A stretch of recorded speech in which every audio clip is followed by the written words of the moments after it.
Ms. Burcham, who has some comment. Yes, I do, Mr. Mayor. First of all, I want to mention that the Governor of the state of Virginia has designated May 6th through 12th as Virginia Public Service Week. I think most people who've been in Virginia for any length of time know that as a state, we have a long history of public service, starting with the 8 gentlemen who have served as presidents of the United States, being from the state of Virginia.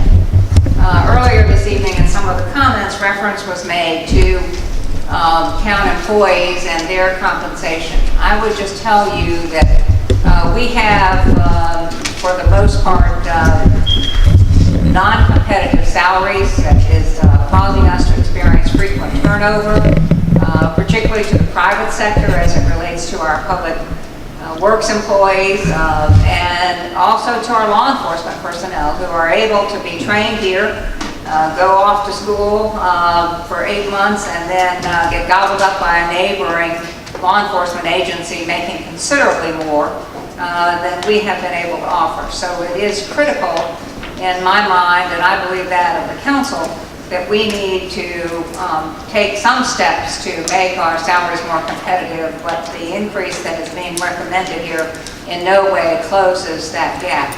I think the town is very, very fortunate to have the 43 or 44 employees that we have. Actually, the number of employees has been reduced over the period of time that I've been here. In the case of Public Works, they're now dealing with 2 less employees. And in the case of the police department, we no longer have a dispatch function, and we've lost the full-time animal control officer that we had, which is why all of our officers now serve in that function.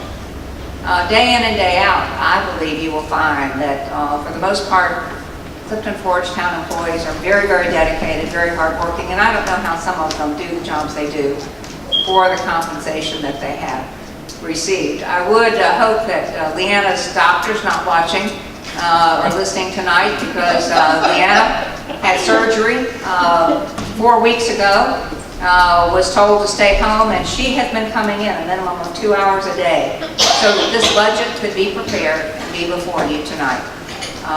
She's uncomfortable recovering from that surgery, but she sees it as her obligation. So I would just ask you, during this week of May the 6th to the 12th, and we're already a couple of days into that, to think about public service. And there are many people performing public service, not just town employees, our volunteer firefighters, the rescue squad, all of us are in public service. And those individuals are giving of their time. Certainly they're paid for some part of that time, but the lion's share of what they do because they care about the community and they care about our citizens, and they want to do a good service for you and everybody else that is in part of our town.